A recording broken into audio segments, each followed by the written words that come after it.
malam hari ini kita akan membahas tentang falsafah cahaya. Ini di banyak tokoh filosof muslim, apalagi tokoh-tokoh tasawuf, istilah cahaya ini populer sekali. Teman-teman mungkin dulu masih ingat bagaimana filosof muslim Persia Suhrawardi Al-Maktul yang juga dikenal dengan filsafat Isyraqiyahnya. Isyraqiyah itu ya filsafat pencahayaan, filsafat cahaya. Atau Imam Ghazali yang menulis satu kitab khusus yang judulnya Mishkatul Anwar. Di malam hari ini kita coba ya memetakan, mengurai sedikit-sedikit tentang cahaya. Bagi dunia sufi, hidup kita ini sebenarnya sering diibaratkan seperti laron. Laron itu kan yang dia cintai adalah cahaya. Jadi kehadiran laron itu hakikatnya untuk mencari cahaya.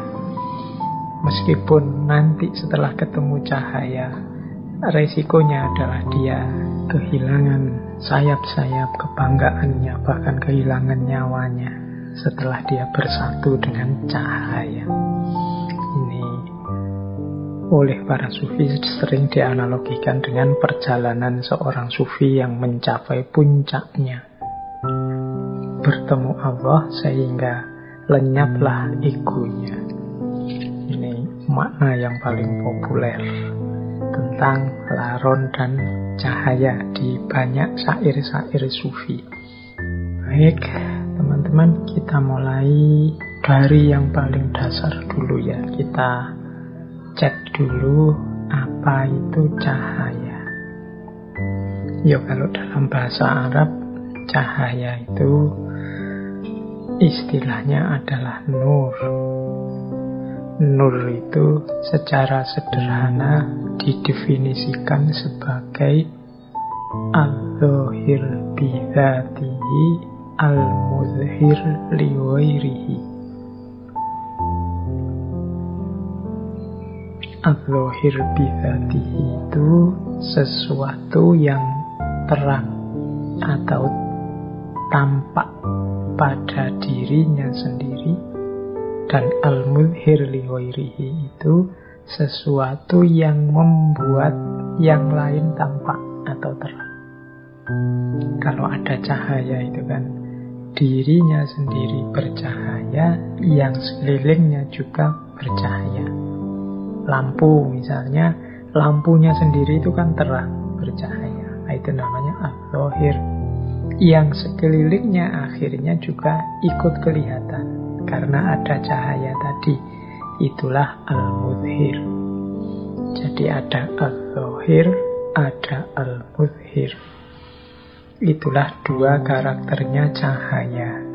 Nah, jangan lupa istilah nur ini kalau dalam bahasa Arab dekat dengan istilah nar. Satu akar dengan istilah nar. Kalau nur konotasinya positif, tapi kalau nar konotasinya negatif. Nur itu cahaya, nar itu api. Kalau nur itu maknanya fokus pada karakter yang menerangi, sementara nar fokus pada panasnya yang menghanguskan, menghancurkan. Jadi yang satu mencerahkan, menerangi, yang satu membakar, menghancurkan. Dari akar kata yang sama. Yang satu kita sering mengasosiasikannya sebagai asal usulnya malaikat, sementara yang satu adalah asal usulnya iblis. Malaikat kita sering menyebutnya terbuat dari nur, kalau iblis terbuat dari nar. Dari bahan yang sama, nur dan nar, dari akar kata yang sama. Makanya ada riwayat yang menyatakan iblis itu awalnya termasuk kelompoknya malaikat.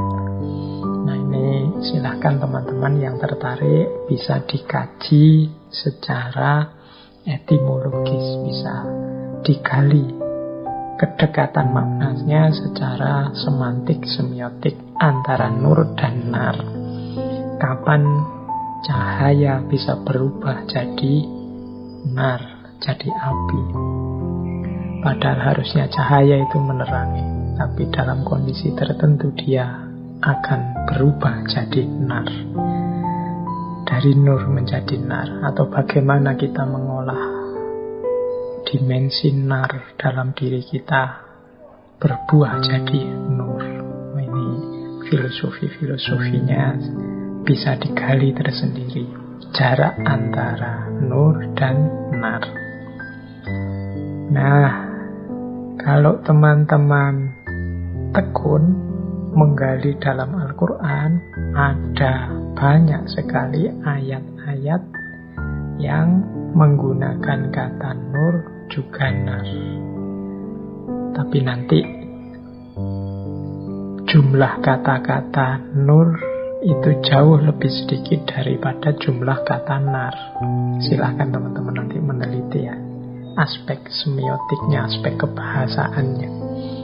Kita tidak akan terlalu panjang sibuk di situ. Kita masuk lebih dalam tentang hakikat maknanya nur atau cahaya dalam kehidupan kita. Baik, kita gali pelan-pelan. Apa sih yang dimaksud nur atau cahaya? Tentunya ya tidak persis sama dengan yang dijelaskan dalam fisika.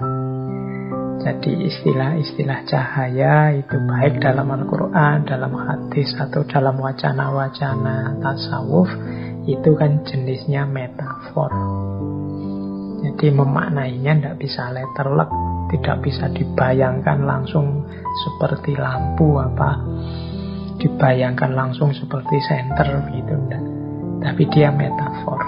Secara umum kata nur itu adalah metafor bagi cahayanya Allah atau hidayah.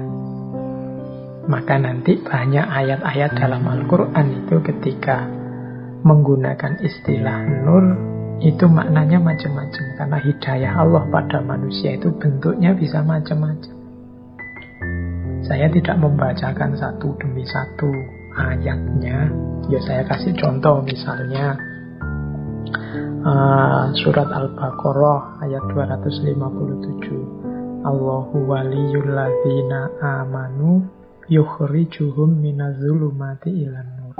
Allah adalah penolongnya orang-orang yang beriman yang mengeluarkan mereka dari kegelapan menuju cahaya.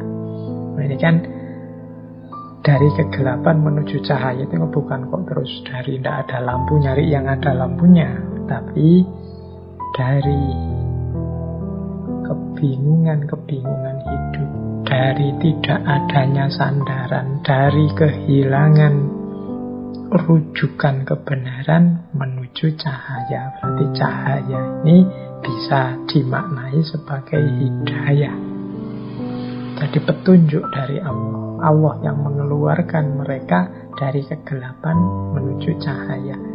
Ini kalau teman-teman ingat dulu waktu kita ngaji Ibu Gita Kartini, istilah minadzulumati ilan nur ini kan yang menginspirasi tulisan-tulisan Ibu Gita Kartini yang nanti diberi judul Habis Gelap Terbitlah Terang. Itu makna dari minadzulumati ilan nur. Jadi ada banyak ayat-ayat cahaya yang secara umum artinya sebenarnya hidayah. Jadi hidayah itu berarti petunjuk dari Allah. Kita kan sering ya mendoakan teman kita dapat hidayah belakangan ini. Kalau ada orang yang menurut kita tidak karu-karuan, terus kita biasanya mengkritiknya dengan kalimat semoga engkau mendapat hidayah. Nah itu sebenarnya istilah hidayah itu sering digunakan metafor cahaya.